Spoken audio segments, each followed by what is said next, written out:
Hello guys, welcome to my channel.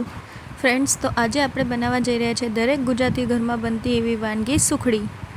તો આજે હું તમને શીખવાડીશ મોઢામાં નાખતા જ ઓગળી જાય એવી સોફ્ટ અને ડિલિશિયસ સુખડી. તેના માટે આપણે 1 વાટકી ઘઉંનો લોટ, પોણો વાટકી ઘી અને પોણો વાટકી ગોળ લીધું છે. જો તમારા ઘરમાં ગળ્યું વધારે ખવાતું હોય તો તમે એ પ્રમાણે ગોળનો એડજસ્ટ કરી શકો છો. ગોળની ક્વોન્ટિટી તમારે ગળ્યું હોય એ પ્રમાણે તમે એડજસ્ટ કરી શકો છો. હવે આપણે પેનમાં ઘી લઈ લઈશું. શુદ્ધ દેશી ઘી લઈ લઈશું. એમાં આપણે જે 1 વાટકી ઘઉંનો લોટ લીધો છે એ નાખી દેવાનો છે.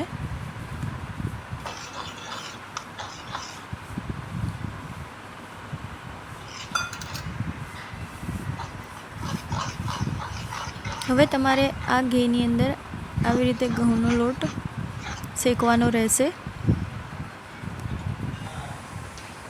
હવે તમારે ક્યાં સુધી ઘઉંનો લોટ શેકવાનો છે એ હું તમને સમજાવું છું કે તમારે હવે જ્યાં સુધી લોટનો કલર ચેન્જ ના થાય ત્યાં સુધી શેકવાનો રહેશે. અને તમે જોઈ શકશો કે ઘરમાં થોડી એની એવી ઘઉંનો લોટ શેકાય છે એવી સરસ મજાની સુગંધ આવી રહી છે એવું તમને લાગશે. મારી સુખડી મારા ઘરનાને ખૂબ જ ભાવે છે, એટલા માટે મને થયું કે હું આ રેસીપી બધા સાથે શેર કરું. તમે જોઈ શકો છો આપણે લોટને આવી રીતે શેકવાનું છે. મને સુખડી બનાવતા મારી મમ્મીએ શીખવાડ્યું છે. તમે જોઈ શકો છો હજુ લોટ થોડો કાચો છે, આપણે એને પ્રોપર પાકવા દેવાનો છે. જ્યાં સુધી લોટનો કલર ચેન્જ ના થાય ત્યાં સુધી આપણે શેકવાનો રહેશે. અને તમે તમારા જરૂરિયાત મુજબ ઇન્ગ્રીડિયન્ટ્સ એડજસ્ટ કરી શકો છો કે કેટલા ક્વોન્ટિટીનું તમારે બનાવવું છે. તમે જોઈ શકો છો કે લોટનો થોડો કલર ચેન્જ થઈ ગયો છે અને એમાં બબલ્સ બી આવવા લાગે છે. તમે જોઈ શકો છો લોટનો કલર હવે ધીમે ધીમે ચેન્જ થવા લાગ્યો છે.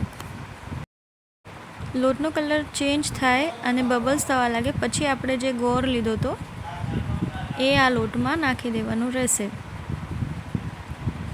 તેને પ્રોપર મિક્સ કરવાનું છે.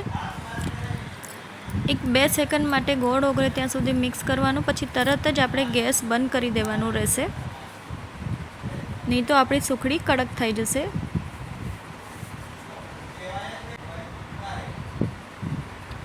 જોઈ શકો છો મેં ધીરે ધીરે કરીને બધો જ ગોળ યુઝ કરી લીધો છે. હવે ગોળ પ્રોપર રીતે બાઇન્ડિંગ લાવી દેશે આપણો જે શેકેલો લોટ છે એમાં.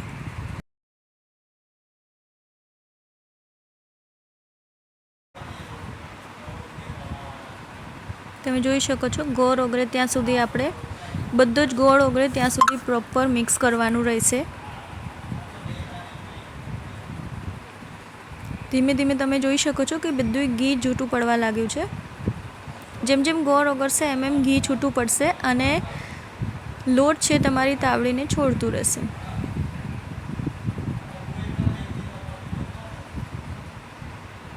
જોઈ શકો છો હવે આપણો લોટ પ્રોપર ગોળ ઓગળી ગયો છે લોટમાં.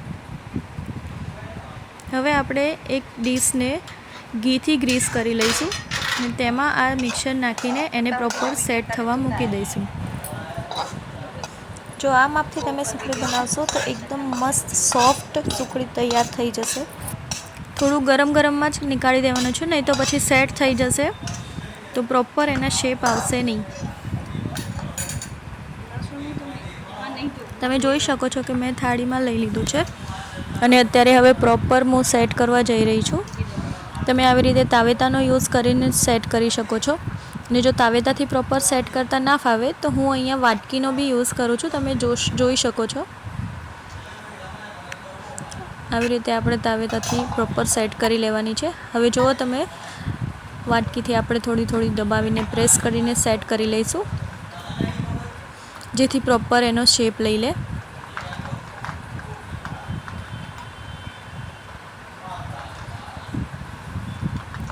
હવે આ સુખડીને થોડી તાવેતાથી એના કોર્નર્સ આપણે સેટ કરી લઈશું.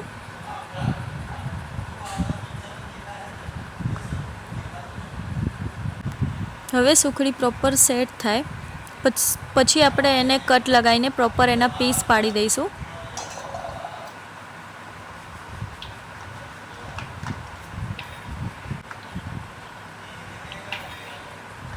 ઘણા લોકોથી સુખડી થોડી કડક થઈ જતી હોય તો એ લોકો આ રેસીપીનું માપસર કેવી રીતે બનાવી એનો યુઝ કરીને બનાવી શકે છે. તમે જોઈ શકો છો આ સુખડી રેડી થઈ ગઈ છે. કેટલા સરસ પીસ પડ્યા છે. જુઓ કેટલી સોફ્ટ સુખડી બની છે, તમે જોઈ શકો છો. આવી જ રીતે માપથી તમે પ્રોપર સોફ્ટ અને ડિલિશિયસ તમારા મોંમાં ઓગળી જાય એવી સુખડી બનાવી શકો છો. Thank you. આવી જ યુનિક રેસીપી માટે મને સબસ્ક્રાઈબ કરવાનું ભૂલતા નહીં. Bye bye and thank you for watching my channel.